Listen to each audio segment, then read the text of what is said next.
আসসালামু আলাইকুম রহমতুল্লাহি ওয়া বারাকাতুহু। সম্মানিত দর্শক, ফেসবুক সহ অন্যান্য সামাজিক মাধ্যমে একটি গুজব রীতিমতো ভাইরাল হয়েছে। সেটি হলো শেখ হাসিনা অসুস্থ, তিনি সিঙ্গাপুরে এসেছেন চিকিৎসা নেওয়ার জন্যে। এবং শেখ হাসিনার একটি ছবি হাসপাতালের বিছানায় শুয়ে আছে। স্পষ্টত এটা বোঝা যায় যে এটি এআই দ্বারা তৈরি করা নকল ছবি। তো সেই ছবিকে কেন্দ্র করে বলার চেষ্টা করছে যে তিনি জীবন মৃত্যুর সন্ধিক্ষণে, এই প্রচার করে একদল লোক রীতিমতো আনন্দে উৎসবে মেতে উঠেছেন।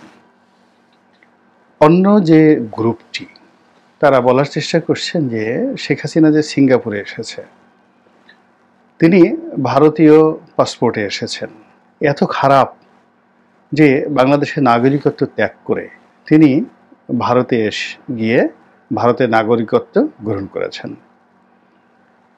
এবং একটা গ্রুপ তো অনেক আগের থেকেই তার বিরুদ্ধে প্রচারণা চালাচ্ছে যে শেখ হাসিনা এখন আর মুসলমান নেই, তিনি হিন্দু হয়ে গেছেন।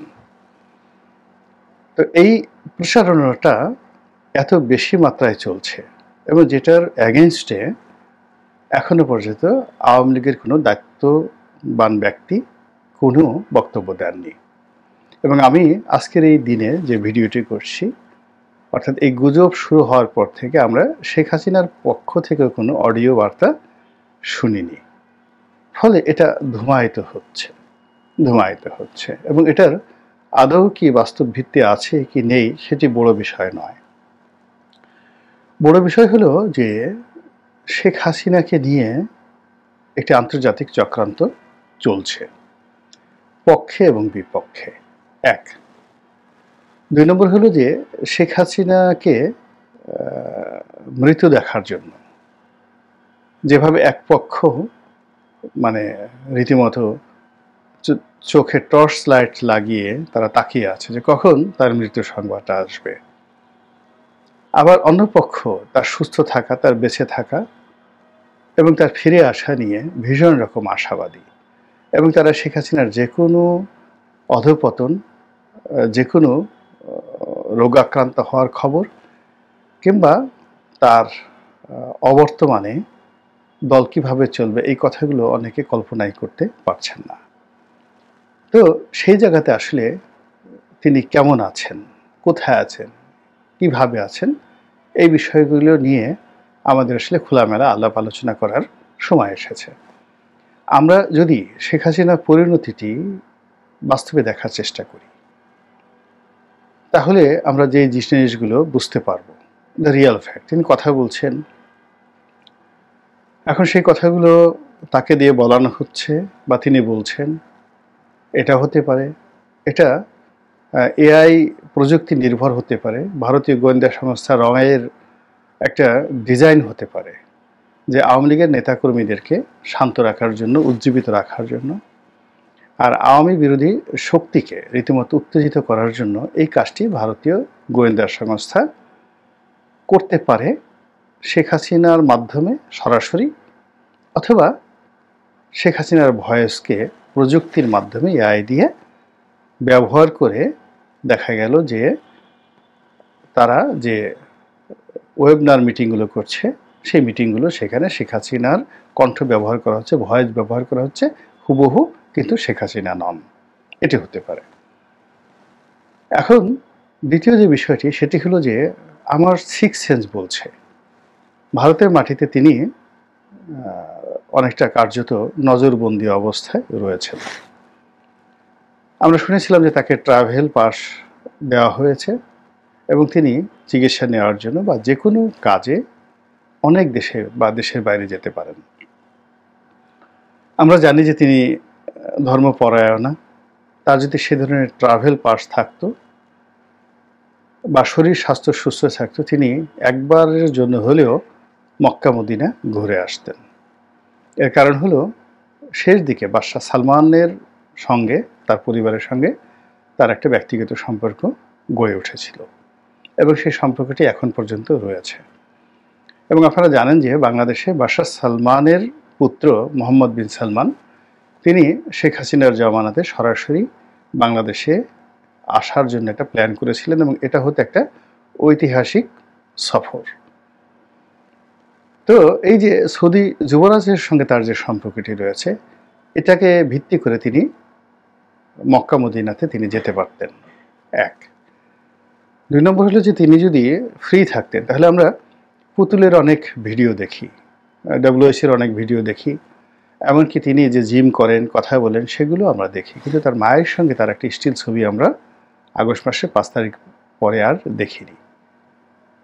কোনো ডায়ালগ না, কোনো কথা না, কোনো দেখার সাক্ষাৎ নেই।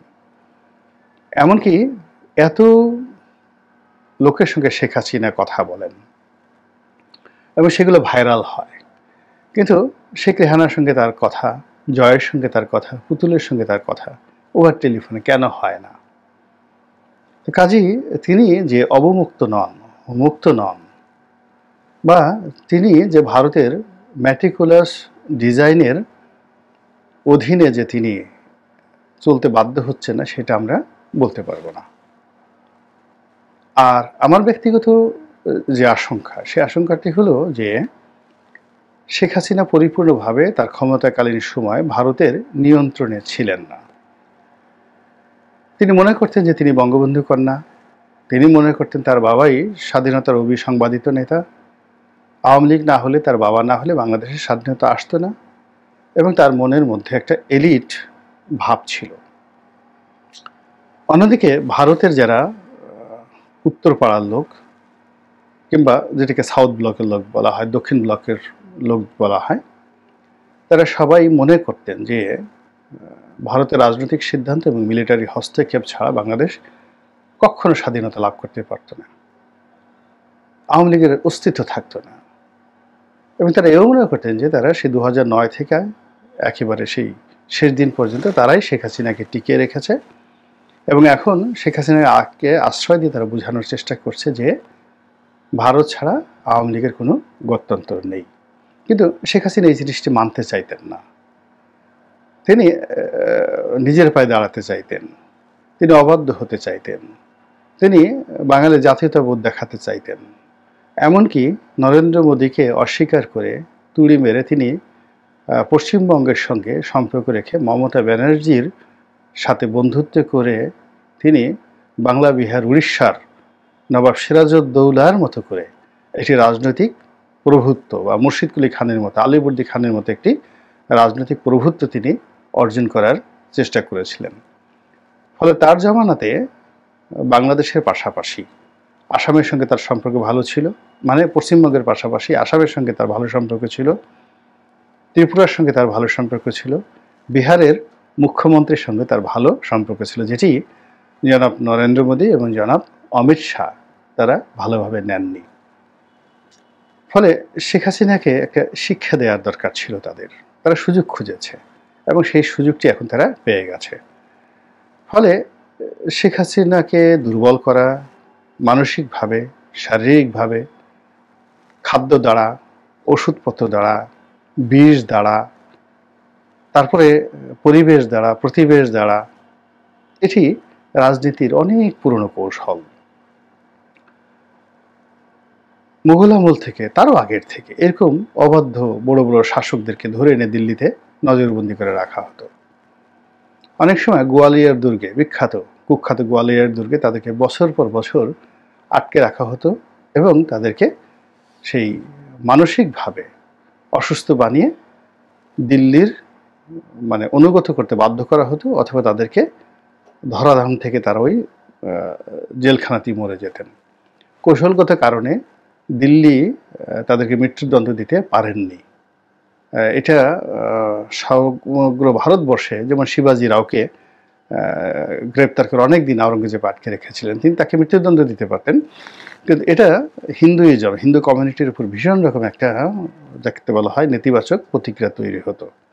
তো এই কারণে শিবাজিকে জামাই আদরে তিনি বন্দি করে রাখতে বাধ্য হয়েছিলেন আগ্রার দুর্গে। তো একইভাবে শেখ হাসিনাকে নিয়ে ভারতের যে প্ল্যান ABCD, সেই প্ল্যানের মধ্যে তার যে তেজি ভাব রয়েছে, সেই তেজি ভাবটিকে নিষ্প্রাণ করার জন্য, তাকে নিষ্প্রভ করার জন্য যদি কোনো ওষুধ প্রয়োগ করা হয়, আমি অবাক হব না। এটি ভারতের চাণক্য নীতিতে রয়েছে।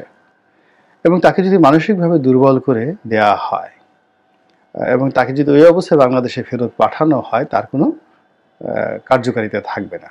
আপনি চিন্তা করুন যে জেলে যাওয়ার আগে, শেখ হাসিনার জমানাতে জেলে যাওয়ার আগে বেগম জিয়ার যে শক্তিমত্তা, তার যে সাহস, তার যে কথা বলার দৃঢ়তা, তার যে রাগ, তার যে ক্রোধ, সব মিলিয়ে তিনি এক অনন্যা রমণী ছিলেন। জেল থেকে বের হওয়ার পর আপনি দেখেছেন যে কিভাবে নিশ্চুপ হয়ে গেছে। এই হলো জেল।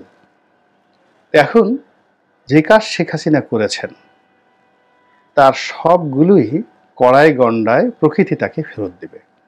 তিনি বেগম জিয়ার বাড়ি ভেঙেছেন, অনেকের বাড়ি ভেঙেছেন, তিনি অনেককে অপমান করেছেন, অনেককে ছোট করেছেন, তার জমানাতে জেলখানার ভিতরে অনেক কিছু হয়েছে। এটা সুদে আসলে তিনি এবং তার লোকজনের উপর প্রয়োগ হবে, এটাই প্রকৃতির নিয়ম।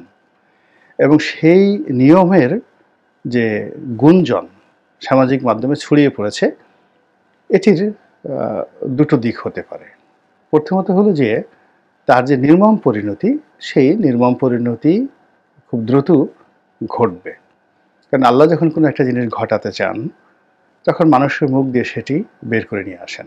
অতীতে যেই জিনিসগুলি মানুষের মুখ দিয়ে বের হয়ে গেছে, এটিএম শামসুজ্জামান মারা গেছেন, নায়ক ফারুক মারা গেছেন, এরকম তাদের মৃত্যুর অনেক আগে এই গুঞ্জনগুলো ছড়িয়ে পড়েছে। আলটিমেটলি তারা আর বাঁচতে পারেননি, এরকম ঘটনা ঘটে। আবার যদি আল্লাহ রাব্বুল আলামিন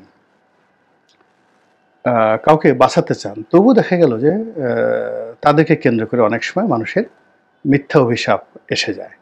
শেখ হাসিনার ক্ষেত্রেই ধরেন, আমরা অনেকেই আমাদের দেশের যারা ইউটিউব করেন, দেশের বাইরে থেকে মূলত, তারা শেখ হাসিনার ক্ষমতার সময় অনেক বড় বড় অধ্যাপক, অনেক নামকরা ব্যক্তিত্ব, তারা বয়স হয়ে গেছেন, বিশ্বাসযোগ্য ব্যক্তি, তারা বলেছেন যে শেখ হাসিনার ক্যান্সার হয়েছে, তিনি 3rd স্টেজে আছেন, হয়তো মাসখানেকের মধ্যে মারা যাবেন।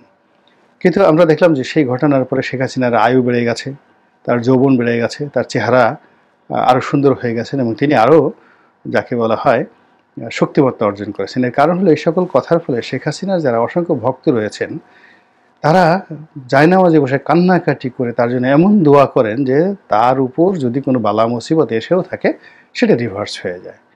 আবার এই যে দেখেন শেখ হাসিনা ভারতে বসে যে সকল কথাবার্তা বলছেন, যেগুলো আমার কাছে মনে হয় অনেক শানিত, অনেক পরিশীলিত, অনেক সাহসী এবং দৃঢ়তার সঙ্গে তিনি কথাগুলো বলছেন। যেখানে ভারতে পালিয়ে যাওয়ার পরে তার জ্বর হবে, তার নিউমোনিয়া হবে, ব্রঙ্কাইটিস হবে, ডায়াবেটিস হবে, তার চোখের সমস্যা বাড়বে, তার কানের সমস্যা দীর্ঘদিন যেটা ছিল, তিনি একেবারে দোকানে শুনবেন না এবং তার কথাবার্তা এলোমেলো হয়ে যাবে। কান বন্ধ হয়ে গেলে মানুষের কিন্তু এলোমেলো হয়ে যায়, ব্যালেন্স থাকে না। কিন্তু অবাক করার ব্যাপার হলো যে তিনি ভারতে যাওয়ার পর থেকে যে সকল অডিও বার্তা দিয়েছেন, টেলিফোনে কথা বলেছেন, ভার্চুয়াল যে বৈঠকগুলো করেছেন, বিগত বৈঠকের চেয়ে পরবর্তী বৈঠকটি সবসময় স্মার্ট হয়েছে এবং সর্বশেষ তিনি যে কথাগুলো বলেছেন, সব কথাগুলো তার সুন্দর হয়েছে। এরকম অবস্থা। এটা কেন হয়েছে? এটা কেন হয়েছে? এর কারণ হলো যে শেখ হাসিনার জন্য তার যারা আপনজন, যাদের জীবন মরণ সমস্যায় পড়েছে, এরকম লক্ষ লক্ষ কোটি কোটি মানুষ দোয়া করছে। লক্ষ লক্ষ কোটি কোটি মানুষ যেভাবে বদদোয়া করছে, আবার লক্ষ লক্ষ কোটি কোটি মানুষ দোয়া করছে। এই দোয়া এবং বদদোয়া ঝুলতে থাকে, আসমানে ঝুলতে থাকে এবং এইগুলোর কারণে মারেফতের জগতে অনেক সিদ্ধান্ত বাস্তবায়িত হয়ে যায়। অনেক অলি আল্লাহ ডাকাতে পরিণত হয়ে যান, অনেক ডাকাত অলি আল্লাহ হয়ে যান এই মানুষের দোয়ার কারণে। এখন এই যে শেখ হাসিনাকে নিয়ে যে গুজব হচ্ছে, সেই গুজবে ভালো হতে পারে, যেটা আমি বললাম, মন্দ হতে পারে। প্রকৃতিতে এই ঘটনা ঘটছে এবং এটারই একটা ইঙ্গিত। আর যখনই কোনো একজন মানুষকে নিয়ে এভাবে আলোচনা হয়, সমালোচনা হয়, যেমন আমি এই যে এখন ইউটিউবে আলোচনা করছি, বাংলাদেশে শেখ হাসিনা সম্পর্কে কথা শোনার জন্য দর্শকরা রয়েছেন, তার মঙ্গলার্থী রয়েছেন, শুভার্থী রয়েছেন, একই সঙ্গে তার মৃত্যু সংবাদ শোনার জন্য উদ্গ্রীব লোক সংখ্যা রয়েছেন বলেই তো আমরা কথা বলছি। ইট মিনস তিনি এখনও মূল্যহীন হয়ে পড়েননি। আল্লাহ আমাদের সবাইকে হেদায়েত দান করুন এবং হেফাজত করুন। আসসালামু আলাইকুম ওয়া রাহমাতুল্লাহি ওয়া বারাকাতুহু।